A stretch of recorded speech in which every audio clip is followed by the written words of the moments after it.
যে প্রতিষ্ঠান সারা বাংলাদেশের মানুষ এই সোনালীর সাথে সম্পৃক্ত হচ্ছে কারণ একটাই, কারণ এটা সরকার নিয়ন্ত্রণ করে। এটা এমন একটা প্রতিষ্ঠান যেটা সরকার দ্বারা নিয়ন্ত্রিত। কিভাবে নিয়ন্ত্রণ করে? সরকার সরাসরি করে না, অর্থ মন্ত্রণালয়ের মাধ্যমে করে। অর্থ মন্ত্রণালয় সরাসরি করে না, অর্থ মানে বীমা অধিদপ্তরের মাধ্যমে করে। বীমা অধিদপ্তর সরাসরি করে না, সেটা আবার ইত্যাদি করা, insurance development regulatory and authority, বীমা উন্নয়ন ও নিয়ন্ত্রণ কর্তৃপক্ষ দিয়ে।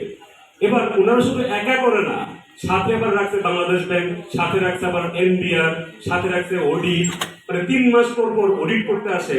এই সমস্ত ইন্স্যুরেন্স কোম্পানিকে অডিট করার জন্য রাখছে 23টা প্রতিষ্ঠানকে সরকার নিয়োগ দিচ্ছে, যারা অডিট করে যে এই পাবলিকের টাকা যাতে যথাযথভাবে বিনিয়োগ হয়, ব্যবসা হয়, প্রফিট যাতে যৌথভাবে সুন্দরভাবে বন্টন হয়। তো সেই ব্যবস্থাই সোনালী করেছে। আজ সোনালী হলো বাংলাদেশের একটা রোল মডেল। ইয়া জানো কোন দিক দিয়ে? প্রযুক্তিগত দিক দিয়ে, সিস্টেমের দিক দিয়ে, সার্ভিসের দিক দিয়ে, কমিটমেন্ট রক্ষার দিক দিয়ে, সফলতার দিক দিয়ে এক বিশাল বড় একটা এক্সাম্পল হয়েছে এই বাংলাদেশের মাটিতে সোনালী লাইফ ইন্স্যুরেন্স। এখন পর্যন্ত সবচেয়ে বড় সুখবর হচ্ছে আপনারা মাঠে ঘাটে ময়দানে বাপ দাদা চাচা যত মানুষের কাছ থেকে ইন্স্যুরেন্সের বিরুদ্ধে অভিযোগ পাবেন, সেখানে শুধু একটা প্রশ্ন খুঁজে মানে করবেন যে এটা কোন কোম্পানি। দেখবেন কখনোই তারা একটা মানুষের কাছ থেকে আপনি অ্যান্সার পাবেন না এটা সোনালী লাইফ ইন্স্যুরেন্স। এই কথাটা কেউ বলবে না যে সোনালী আমাকে টাকা দেয় নাই, যেদিন মেয়াদ পূর্ণ হয়েছে আমাকে একদিন ঘুরাইছে। এই একটা অভিযোগ, সিঙ্গেল অভিযোগ সোনালীকে আমরা খুঁজে পেলাম না এই 12 বছর ইতিহাসে, যেটা এক আসলে বৈপ্লবিক ঘটনা, অপ্রত্যাশিত একটা ব্যাপার। এটা মানুষ কখনো ভাবতেই পারে না বাংলাদেশের প্রেক্ষাপটে এমন একটা প্রতিষ্ঠানের জন্ম হতে পারে। আমি আবারও বলছি, বাংলাদেশের মাটিতে যদি সোনালী লাইফ ইন্স্যুরেন্সের জন্ম না হতো, আমার মতো জিয়াউর রহমান আসতো না, ওই সাদ্দাম স্যার আসতো না, এরকম বহু স্যাররা কাজ করছে। ঢাকা ইউনিভার্সিটি থেকে পিএইচডি করা মানুষ, ঢাকা ইউনিভার্সিটি রিসার্চের টিচার্সও এখানে গত 2 মাস যাবত কাজ করছে, ক্যারিয়ার হিসেবে নিয়েছে। ওনারাও জীবনে ইন্স্যুরেন্স সেক্টর আসতো না। তো করতেই হবে সকল মানে ধন্যবাদ। এবার আমি মঞ্চ আমন্ত্রণ জানাচ্ছি এমন একজন ব্যক্তিকে যারা আমরা চিন্তা করি হালাল হারাম, তো হালাল হারাম উনি না বুঝে আসলে কাজটা করছে কিনা, নাকি হালাল হারাম বুঝে শুনে কাজটা করার সিদ্ধান্ত নিয়েছে এমন এক ব্যক্তি, তার কাছ থেকে আমরা শুনবো সে আর কেউ না। উনি বলতেছে আসলে উনি একজন তুফান। যখন সে কথা বলে মানে ঝড় উঠে যায়, কারণ তার ভিতরে পাওয়ার, তার মধ্যে যে এনার্জি তৈরি হয়েছে এই সোনালী থেকে, যে তার অর্জন, এই অর্জনে তার গর্জন বেড়ে যায় বহুগুণ। মঞ্চ আমন্ত্রণ জানাচ্ছি আহমদুল্লাহ হুজুরকে, জনাব আহমদুল্লাহ হাফিজকে আমন্ত্রণ জানাচ্ছি। অনেকে বলতে আছে। আসসালামু আলাইকুম। আশা নয় বিশ্বাস, মহান আল্লাহ তাআলা আমাদেরকে অনেক বেশি ভালো রেখেছেন, এজন্য শুকরিয়া আদায় করি আলহামদুলিল্লাহ। আসলে দুপুরে কি আপনারা খাবার কম খেয়েছেন? পেট ভরছে তো নাকি? জোরে শুকরিয়া আদায় করি আলহামদুলিল্লাহ। নিয়ামত পাইয়া নিয়ামতের শুকরিয়া আদায় করলে আল্লাহ তাআলা নিয়ামত বাড়িয়ে দেন। তো আল্লাহ তাআলা যে সুস্থ রাখছে, অল্প পর্যন্ত বসে থাকার তৌফিক দান করছে, এই জন্য আবারও শুকরিয়া আদায় করি আলহামদুলিল্লাহ। আলহামদুলিল্লাহ ওয়াহদা ওয়াসসালাতু ওয়াসসালামু আলা মান লা নাবিয়্যা বা'দা।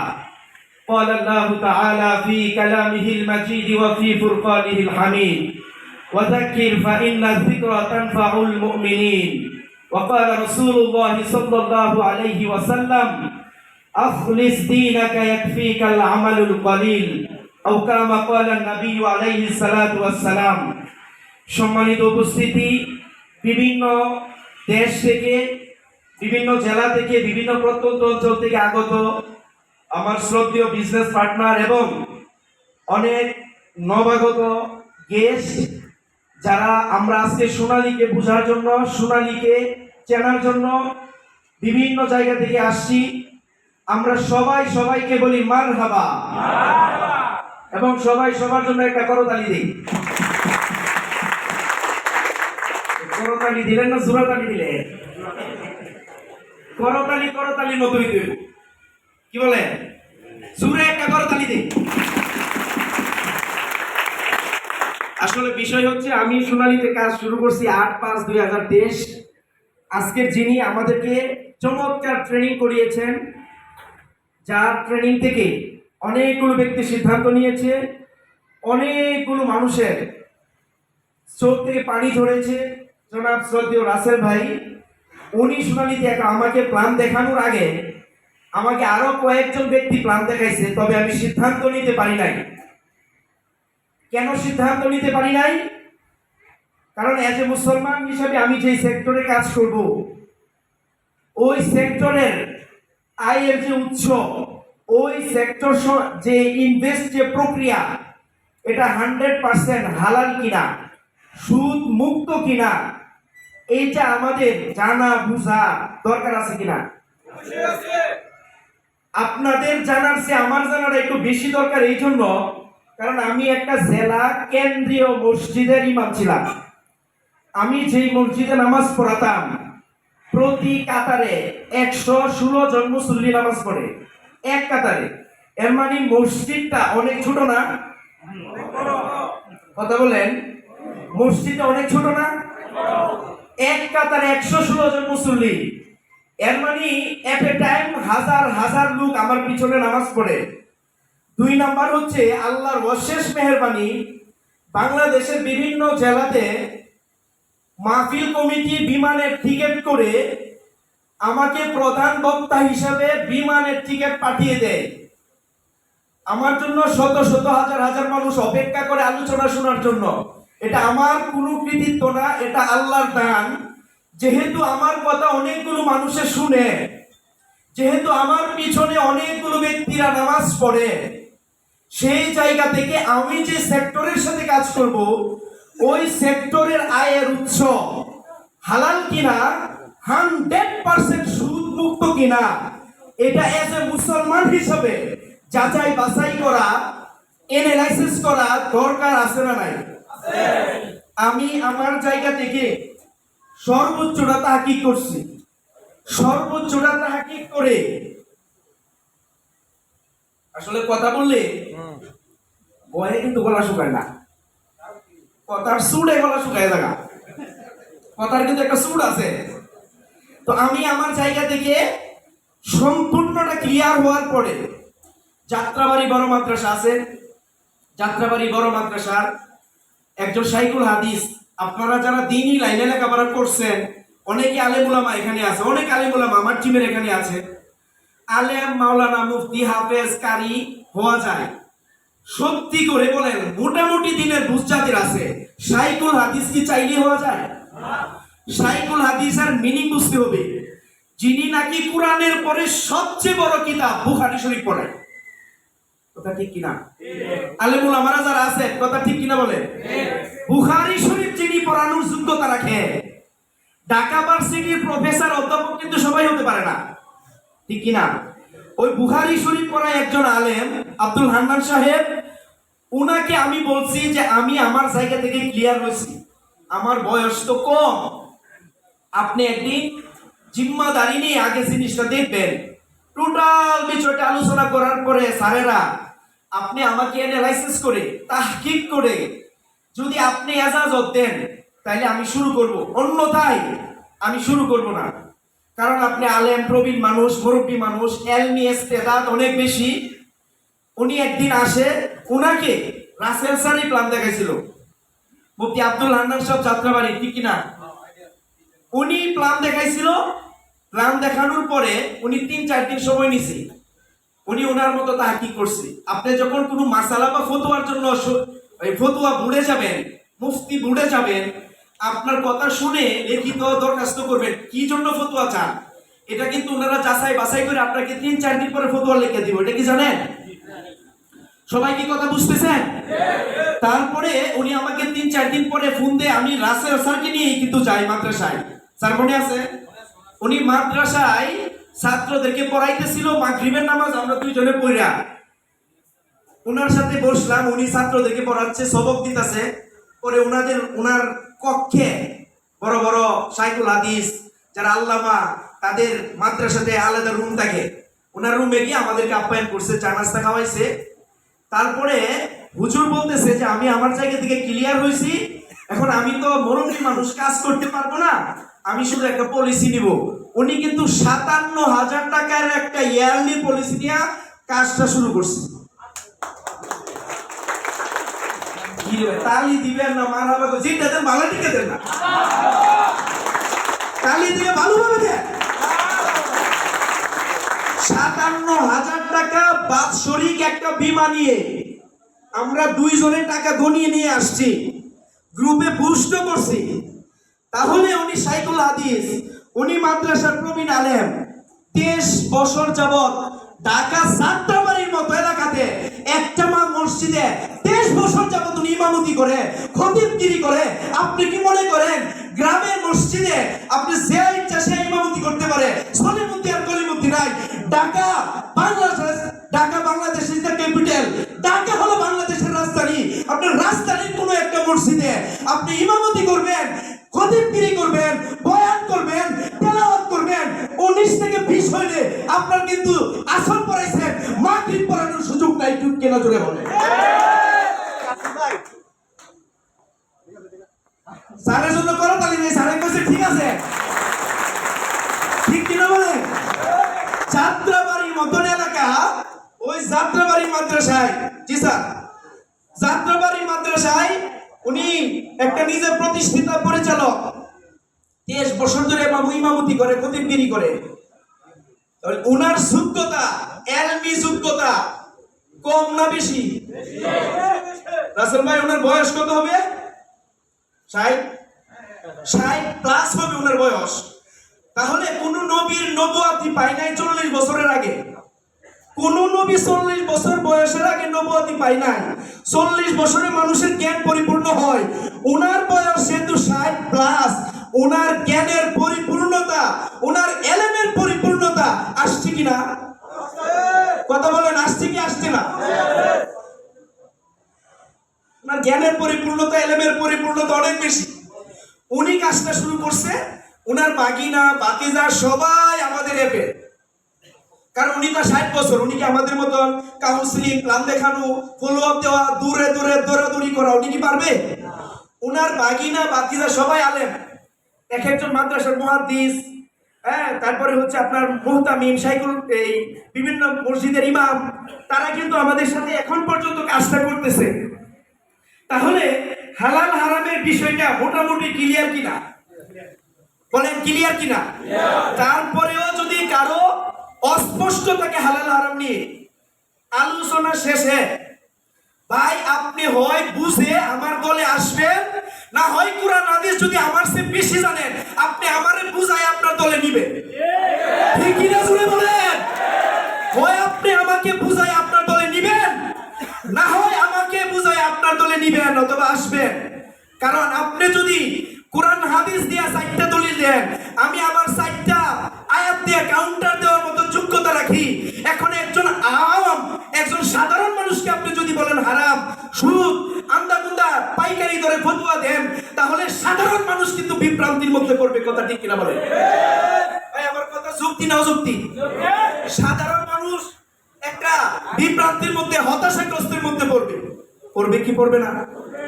এক দলে বলে বুকে হাত বাঁধার জন্য, আর এক দলে বলে পেটে হাত বাঁধার জন্য। জিজ্ঞাসা করলাম পেটে হাত বাঁধলে সমস্যা কি? পেটের মধ্যে পায়খানা থাকে। পেটের মধ্যে কি থাকে? থাকে কি না বলেন আগে?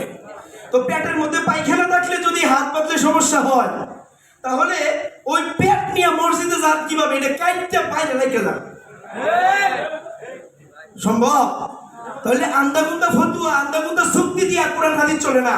এজন্য আমি আমার জায়গা থেকে সর্বোচ্চ ক্লিয়ার হয়ে কাজটা শুরু করছি।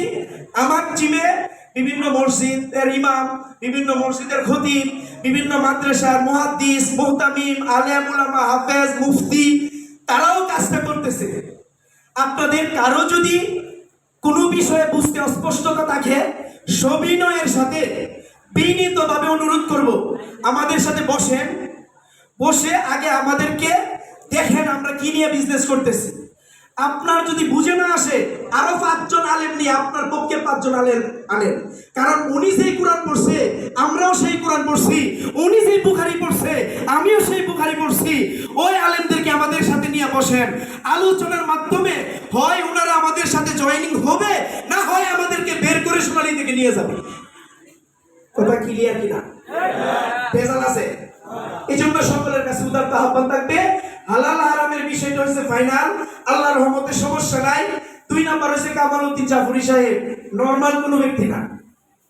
কামাল উদ্দিন জাফরি সাহেব হচ্ছে কাবা শরীফ পরিচালনার 42 জন কমিটির একজন অন্যতম সদস্য। 42 জন থেকে 10 জন ব্যক্তিকে সিলেকশন করছে কাবা শরীফ পরিচালনার। ওই 10 জনের একজন হচ্ছে উনি হচ্ছে আমাদের ইসলামী শরিয়া বোর্ডের চেয়ারম্যান। ওনার দিক নির্দেশনা অনুযায়ী আমাদের ইনভেস্টগুলো করা হয়, আমাদের বিনিয়োগ প্রক্রিয়াগুলো ওইভাবে পরিচালনা করা হয়। সুতরাং ওনার মতো একজন বিজ্ঞ শীর্ষস্থানীয় আলেম যেহেতু আমাদেরকে দিক নির্দেশনা দিতে পারি, যদি কোনো ভুল হয়েই থাকে কাল হাসরের মাঠে আল্লাহ কিন্তু আপনারে আমারে ধরবে না, যদি ভুল করে থাকে তাহলে কিন্তু ওনাকে ধরবে। ঠিক কিনা বলেন? এই জন্য সকলকে উদারত আহ্বান জানাবো, শুনানি এমনই একটি প্ল্যাটফর্ম। 2 নাম্বার হচ্ছে সার্ভিস এবং কমিটমেন্ট। শুনানির সার্ভিস হচ্ছে 100%। বিমার, বাংলাদেশে বিমার একটা নেগেটিভিটি আছে। বিমার নাম শুনলে গা চুলকায়, বিমার নাম শুনলে মানুষ হয়রানি পেরেশানির কথা মনে হয়ে যায়। কিন্তু সোনালি 7 days means 7 days, not on additional days। 7 দিনের ভিতরে অল ক্লেম সেটেল করে। 7 দিন কোনোদিন 8 দিনে হয় না। যেহেতু আজকে 13 বছর রানিং চলতেছে, 7 দিন 8 দিনে হয় নাই, আজকে পর্যন্ত কোনো গ্রাহকের অভিযোগ নাই, তাহলে আমরা ওই কোম্পানিতে কাজ করতে পারি কি পারি না? 3 নম্বর হচ্ছে আমাদের বেনিফিট। আমরা যে এখান থেকে ইনকামটা পাচ্ছি, ভাই বাংলাদেশের প্রেক্ষাপটে লাখ টাকা ইনকাম করা এটা কিন্তু খামখেয়ালি কথা না। খামখেয়ালি কথা, লাখ টাকা ইনকাম করা। আলহামদুলিল্লাহ সোনালীতে কাজ করতেছি মাত্র 2 বছর। কয় বছর? আজকে 2 বছর 2 দিন চলে। 2 বছর কাজ করে যেটা আমার লাইফে হয়েছে, ওই যে সকালে একজন বলতেছিল মিস্টার শাহাদাত সাহেব যে শুধু ডিজায়ার থাকলে হবে না, বার্নিং ডিজায়ার থাকতে হবে। আমরা তো ট্রেনিং যখন চলে তখন গরম হয়ে যায়, জি ইয়েস মানে গলা ফাটায় লাই, বাহিরে যায় খবর নাই। এরকম আছে না এফে? অনেকে টিমে এমন এফে আছে না? না। তাহলে যেই পরিমাণ স্পিড হল রুমে থাকে, বার্নিং ডিজায়ার কাকে বলে? যে কোম্পানি অফার দিছে 1 মাসে 10 লক্ষ টাকা সেল করতে হবে, 9.5 লাখ টাকা সেল করে উমরা অ্যাচিভ করতে হবে। এফে থাকা অবস্থায় মিস্টার মামুন সাহেবের টিম থেকে, ওনার টিমে তখন শুনছিলাম 8000 প্লাস এফে আছে, আমি একমাত্র এফে।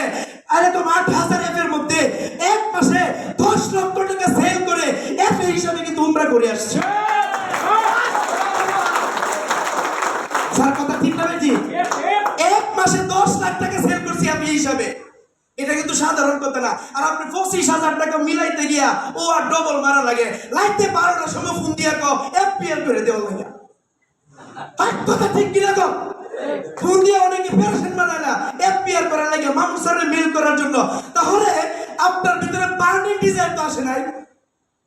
একজন এফে সে যদি ফাউন্ডেশন নিয়ে ইউনিট ম্যানেজার হতে চায়, 10 তারিখের ভিতরে সে নিজের সেল ক্লোজ করতে হবে। 25 তারিখের ভিতরে টিমের মিনিমাম 10 জন ব্যক্তিকে প্রতি মাসে স্যালারি করে দেব। আপনাদের ভিতরে খাচ্চানি নাই, কি নাই? সুলকানি নাই, চালাপুরা নাই। মাস শেষে আপনার সেল নিয়ে দৌড়াদৌড়ি করেন। টিমের ব্যক্তিকে সেল করাবেন কখন? পরে বউয়ের স্বর্ণ বন্ধক রাখিয়া, গরু বিক্রি করিয়া, জমি বন্ধক রাখিয়া ইউনিট ম্যানেজার হ। রেন্ট পরিশোধ করতে করতে 6 মাস জায়গা, 6 মাস পরে ফোন দিলে আপনার কথা শুধু শুনে লাভ হইল না। কথা ঠিক না ঠিক? তা আপনি তো আমার কথা উল্টা শুনছেন। আপনি এখনো ক্লোজিং দেওয়ার জন্য আমারে ডাকেন, এখনো ইনভাইট করার জন্য আমারে ডাকেন, হুজুর আসলে হবে কেন ভাই? এখন আপনি যদি নরমাল ইউনিট ম্যানেজার হন তাহলে কিন্তু আপনার খবর আছে। ইউনিট ম্যানেজার হইতে মিনিমাম 5 লাখ টাকা ইনকাম করতে হবে। কত টাকা? শেষ। মিনিমাম কয় টাকা ইনকাম করতে হবে?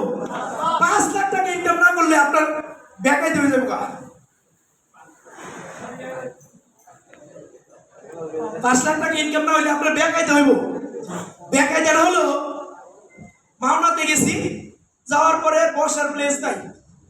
একটা গ্রুপ অফ কোম্পানির এসিএম সাহেব এখানে উপস্থিত আছে। হুমায়ুন ভাই আছেন? দাঁড়ান একটু আসেন। একটা গ্রুপ অফ কোম্পানির এসিএম, তুই আসেন, 2 লাখ টাকার মতো বেতন পা। একটা গ্রুপ অফ কোম্পানির এসিএম কি নরমাল ব্যাপার? কর্পোরেট লেভেলে আপনি যান, কর্পোরেট লেভেলে একটা গ্রুপ অফ কোম্পানির এসিএম নর্মাল কোনো ব্যাপার না, আসেন আমার সাথে আসেন। বলেন আপনারা নিয়ে কোথায় পড়ছিলাম? ওখানে মাওনাতে সবচেয়ে ভালো একটা রেস্টুরেন্ট গ্রিন ফরেস্ট নামে পরিচিত। আশেপাশে ভালো কোনো চাইনিজ রেস্টুরেন্ট নাই, ওইটাই ভালো সবচেয়ে। দিতেছিলাম কত? বিল- স্যার 4200 টাকা বিল দিছি। হ্যাঁ, 4200 টাকা, 100 টাকা বসে, 4300 টাকা টোটালে। ওকে, থ্যাংক ইউ আপনাকে, ধন্যবাদ। বিল দিছি 4200 টাকা। কত টাকা? এখন আমাদের মিজান স্যার বলে নরমাল ইনকাম হইলেও একজন ইউনিট ম্যানেজারের পকেটে 2 লাখ টাকা থাকতে হবে। কয় লাখ? বলছে কিনা বলে? 2 লাখ টাকা থাকতে হবে একটা ইউনিট ম্যানেজারের পকেটে। ওনার মধ্যে আসিয়ান, আমি ওনারে টার্গেট করছি। ওনার যিনি নিছে, ওনারে কই শুধু আমার সামনে বসা। এসিএম, রাষ্ট্রপতি, major general, colonel, DC, ADC, প্রধানমন্ত্রী, মানুষ তো নাকি? কথা বলেন, মানুষ না? ওনারা আমার সামনে বসা। আমি দলিল প্রমাণ যুক্তি দিয়া, আমাদের সার্ভিস কমিটমেন্ট দিয়া ওনাকে যদি আমি মন জয় করতে পারি, উনি কেন জয়েন করবে না? শুনানি তো জয়েন করার মতো একটা প্রতিষ্ঠান। পরে ওই এসিএম সাহেবকে আমি আলহামদুলিল্লাহ 3 ঘন্টা প্ল্যান দেখাইছি। কয় ঘন্টা? 3 ঘন্টা প্ল্যান দেখাইছি। হুমায়ুন ভাই ঠিক না নাকি? উনি রক্ত দিয়ে আইছে। রক্ত দিয়ে আসলে মানুষ দুর্বল হয়ে যায় না? ওনার বয়স কিন্তু কম না, তারই সাথে হয়েছে। উনি দুর্বল হয়ে গেছে গা, আমার কথার পাওয়ারে 3 ঘন্টা বসে রয়েছে। কিসের পাওয়ারে বসে রয়েছে? 3 ঘন্টা বসে রয়েছে। এখন আমার পকেটে যদি টাকা না থাকতো, এই যে 4200 টাকা বিল আইছে, বিলের চিন্তায় আমার মুখ দিয়ে ক্লোজিং বাড়ি লইল না। কথা ঠিক কিনা বলেন? হাসেন না, কথাগুলো দামি না কত দামি? বিলের চিন্তায় আমার মুখ দিয়ে ক্লোজিং আসলো না, ফলো আপ পাইল না। আমি জানি বিল যদি 15,000 আসে, আমার কাছে কার্ড আছে 4টা। সিম কার্ড, কি কার্ড আছে আমার কাছে? আরে ভাই, এটিএম বুথে ঢুকাইলে চিপ দিলে পুরুত করে টাকা বাইরে। কথা ঠিক না ভাই? 4টা কার্ড আছে। আমি বলছি পাঁচ মেশিন নিয়ে আসে, টাকা নিবেন, সমস্যা নাই, ক্লোজিং শেষ করতে হইব। আধা ঘন্টা ওয়েটারে বসে রাখছে। কয় ঘন্টা? ওনারে 12,000 টাকা পলিসি দিছি। মান্থলি 12,000 টাকা পলিসি নিছে। 12,000 টাকা পলিসি নিয়া ওনার অধীনে 14,000-এর মতো লোক কাজ করে। উনি 12,000 টাকা মান্থলি নিছে এবং এজ হিসাবে আমাকে চ্যালেঞ্জ করছে, ইনশাআল্লাহ আমাকে বিট করবে। এইগুলো আমার বয়ান না ভাই, প্র্যাকটিক্যাল যা করছি তা কইতাছি। আপনি রক্তে মাংস করা মানুষ, আমিও রক্ত মাংস করা মানুষ, কিন্তু আমার কষ্টের বিষয় হচ্ছে আপনার ভিতরে চুলকানি নাই। আমার কথা শুনলে শুধু আপনি হাসেন, মিটি মিটি লুকটা গো কথা লাগে। কথা জানলে লাভ হইব কি? আপনি যদি পকেটে টাকা না থাকে। কথা ঠিক কিনা ভাই? এই জন্য আমার সারমর্ম কথা, সব শেষে একটা কথা হলো, আজকে আমি এসিএম যত বড় বড় লোকের সাথে বসলে কনভার্স করতে পারি, জয়েনিং করতে পারি, 2টা কারণ। 1 নাম্বার হচ্ছে আত্মবিশ্বাস, 2 নাম্বার হচ্ছে স্কিল ডেভেলপ করছি। কথা হয় না? কি ডেভেলপ করছি? স্কিল ডেভেলপ করছি। এখন আপনি ফলো আপ দিলে কাঁপেন। 2 বছর ধরে কাজ করতেছেন, ফলো আপ বুঝেন না। 2 বছর ধরে, 1 বছর ধরে কাজ করতেছেন, ভার্সিটিস আছে কিনা খবর নাই। আরে ভাই, আপনার প্রমোশনে ভার্সিটিস ঠিক আপনার আছে কিনা এটা কি আমি দেখবো না, মামুন স্যার দেখবো না, আপনি দেখবেন? ভাই কথা বলেন। এই জন্য আমরা যদি সফল হতে চাই, সোনালীতে মাত্র 2 থেকে 3 বছর, মাত্র 2 থেকে 3টা বছর আমরা হাড় ভাঙা পরিশ্রম করে, তোরা যে যাই বলিস ভাই, সোনালী থেকে আমার মাসে 1 কোটি টাকা ইনকাম করা চাই। কয় কোটি? 1 কোটি টাকা ইনকাম করতে হবে। 5 লাখ আর 10 লাখ, লাখের কোনো কি লিখছে এই টাকাটা কি? মিলিয়ন মানে কি? এটার অর্থ কি? মিলিয়ন 10 লাখ, হ্যাঁ? 1 কোটি টাকা ইনকাম করতে হবে। 10 লাখ করে 10 বার করো, 10 লাখ করে কয়বার করো? 1 কোটি টাকা ইনকাম করতে হবে। 1 কোটি টাকা ইনকাম করলে স্বপ্ন পূরণ হবে। এই জন্য আপনারা প্রত্যেকে যারা সিদ্ধান্ত নিতে পারেন নাই, সিদ্ধান্ত নেন, 2 থেকে 3 বছর হাড় ভাঙা পরিশ্রম করেন। আবারও আপনাদের সাথে দেখা হবে বিজয়ের মঞ্চে। অনেক কথা ছিল, স্যারকে বসে রাখি, আমরা তো সৈয়দ বংশের লোক, স্যারের সামনে কথা বলে বেয়াদবি হয়। ওই যে একবার মিজান স্যার বলছিল যে স্যারের সাথে এরকম মিজান স্যার একটা বেয়াদবি করছে, মানে স্যাররে সেল ওভারটেক করছে। মিজান স্যারের লাগে ওবায়দুর রহমান স্যার, ওবায়দুর রহমান স্যারের সাথে মামুন স্যার। আজকে আপনাদের সকলের সামনে আমি একটা ওপেন ঘোষণা দিতেছি, ইনশাল্লাহ এই বেয়াদবির ধারাবাহিকতা আমার পর্যন্ত ইনশাল্লাহ অব্যাহত থাকবে। অর্থাৎ প্রত্যেকের সেলস রেকর্ড ব্রেকিং করবো ইনশাল্লাহ।